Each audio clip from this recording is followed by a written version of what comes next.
Good morning student. कल हमने ऋण क्या है, इसके साथ साथ करेंसी क्या होती है, ऋण जो जाल है वो क्या होते हैं। आज हम बात करते हैं मुद्रा और साख के अंदर औपचारिक जो स्रोत होते हैं, यानी ऋण के जो औपचारिक स्रोत मीन जो होता है साधन, और अनौपचारिक स्रोतों का।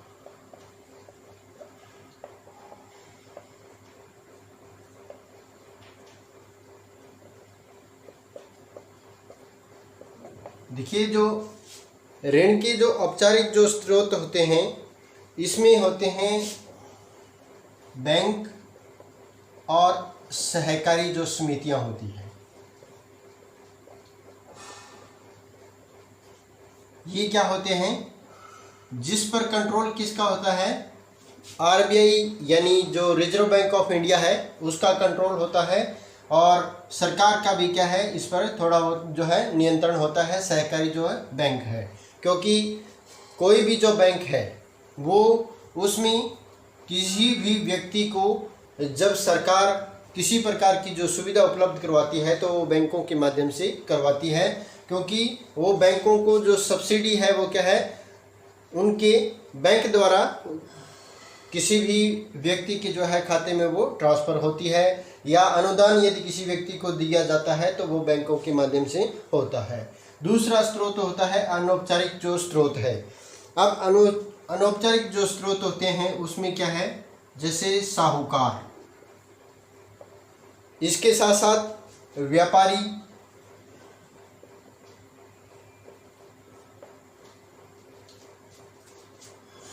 किसी भी कंपनी का जो मालिक है या कोई जो सामंत व्यक्ति है, इसके साथ साथ जितने भी हमारे जो रिश्तेदार और जो दोस्त या बंधु जो होते हैं वो किस में आते हैं, अनौपचारिक स्रोत के अंदर आते हैं।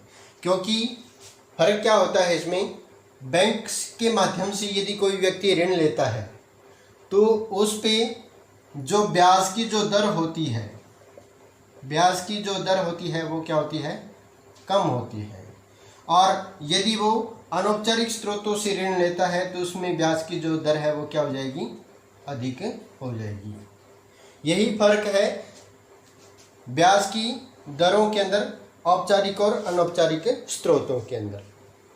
अब हम बात करते हैं भी जो बैंक जो होते हैं, क्योंकि हर जो राज्य होता है उस राज्य के अंदर हर एक जो सरकार होती है उसका अपना अपना एक अलग नियम होता है, और उनकी जो सब्सिडी जो होती है या कोई भी किसी भी प्रकार की जो सहायता राशि जो वितरित की जाती है वो बैंक को वो सीधे ट्रांसफ़र कर दी जाती है।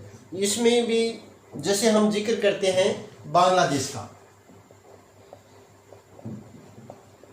बांग्लादेश का यदि हम जिक्र करते हैं तो वहाँ पे क्या है, ग्रामीण जो बैंक है, ग्रामीण जो बैंक है वो क्या है, वहाँ की जो जनता है उसके लिए क्या है, औपचारिक रूप साधन है।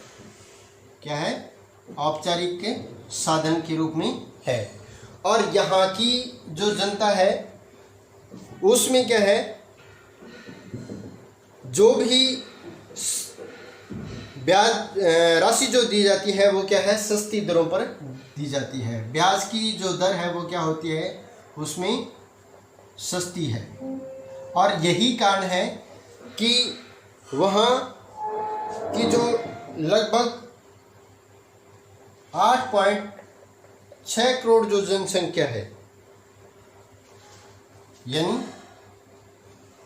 8 करोड़ और 63 लाख जो जनसंख्या है वो ग्रामीण क्षेत्रों से जो है राशि जो है वो लेती है, या ऋण की जो मांग है उनसे करती है। और ये जो योजना है वहाँ पर 1970 के अंदर शुरू हुई थी, और बांग्लादेश में जो कुल मिलाकर 81,900 गाँव के अंदर जो ये योजना है वो बहुत ही अच्छी प्रकार से कारगर सिद्ध हुई है। इसका सफल होने का जो कारण है वो क्या है, वो है सस्ती ब्याज दर।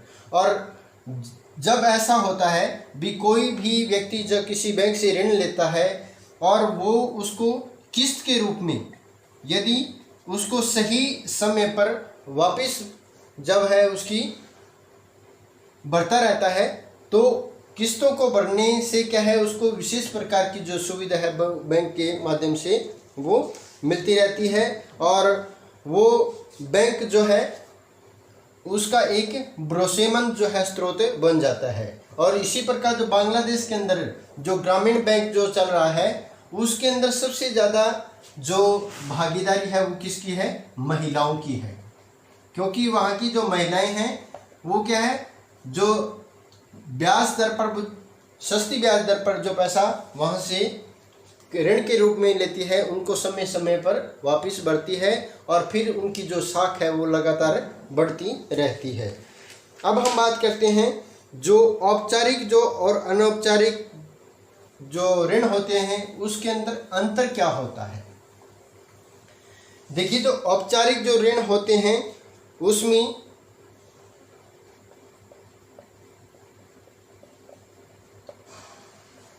अनौपचारिक, अब इसमें क्या होता है, जो औपचारिक जो ऋण हैं वो कहाँ से मिलते हैं, जैसे मैंने पहले बताया था बैंक और सहकारी समिति से।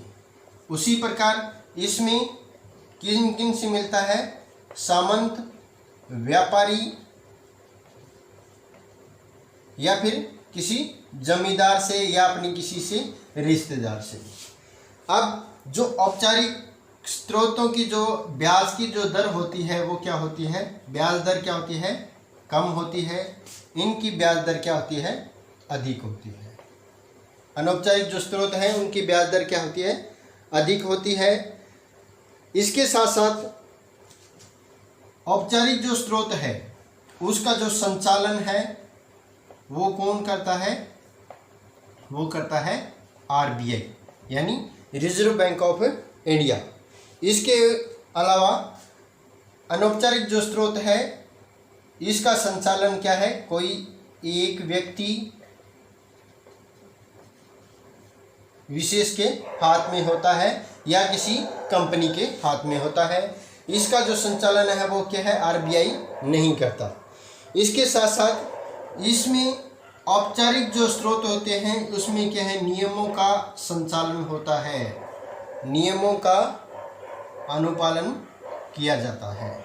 यानी कोई भी जो ऋण है वो प्राप्त करने से पहले काफ़ी मात्रा में जो नियमों का पालन किया जाता है। विशेष प्रकार के जो समर्थक जो ऋणाधार होते हैं उनकी मांग की जाती है। इसमें भी किसी भी प्रकार का जो नियम का जो पालन नहीं होता, इसमें किसी भी प्रकार का जो है नियम है वो नहीं होता। तो ये फर्क है औपचारिक और अनौपचारिक जो स्रोत हैं। अब इसके साथ साथ भारत में जो मुद्रा का वस्तु विनिमय के रूप में जो प्रयोग होता है वो भी क्या है, एक कम प्रचलन में आजकल जो है रह गया है। अब जो अधिकतर जो लेन देन होता है वो किसके माध्यम से होता है, वो होता है मुद्रा के माध्यम से। अब जब औपचारिक और अनौपचारिक स्रोतों में जो सबसे जो लाभदायक है वो कौन सा होता है, वो होता है औपचारिक जो स्रोत। अब हम बात करते हैं भी, जो कोई भी बैंक से जब व्यक्ति किसी भी प्रकार का जो है ऋण लेता है तो उसे समर्थक जो ऋणदार होता है उसकी ज़रूरत क्यों होती है, समर्थक ऋणाधार की आवश्यकता जो है वो क्यों होती है। आप देखिए, समर्थक जो ऋणाधार होता है वो एक ऐसी संपत्ति होती है, ऐसी संपत्ति होती है जिसका जो मालिक होता है वो क्या है, कर्जदार होता है। मालिक क्या होता है उसका, कर्जदार होता है। और वो अपनी किसी भी प्रकार की जो भूमि है, चाहे किसी भी प्रकार की इमारत है, या जो गाड़ी या कोई भी वस्तु, जो इसका इस्तेमाल किसके रूप में करता है? बैंक से ऋण लेने के रूप में। अब नॉमिनी के तौर पर क्या है, यानी गारंटी के तौर पर इन चीज़ों में से कोई जो है वस्तु सरकार के पास जो है बैंक के अंदर रखी जाती है, यानी इसके जो कागजात है वो क्या है, उसके गारंटी के तौर पर लिए जाते हैं। यदि कोई भी व्यक्ति ऋण चुकाने में असमर्थ होता है तो क्या है, सरकार उस व्यक्ति की किसी भी प्रकार की जो ऋणाधार जो संपत्ति होती है उसको वो जब्त कर सकती है। इसलिए क्या है, विशेष प्रकार के नियमों का जो पालन है वो बैंक के माध्यम से किया जाता है। तो ये थी आज मुद्रा और साख में जो मुद्रा क्या है, वस्तु विनिमय जो प्रणाली है वो किस प्रकार होती है, वस्तुओं का जो विनिमय होता है या किसी भी प्रकार की जो क्रय और विक्रय के अंदर मुद्रा का जो है वो किस प्रकार प्रयोग होता है, और सहूलियत के तौर पर जो मुद्रा का जो प्रयोग है वो आसान होता है या फिर वस्तु विनिमय प्रणाली का।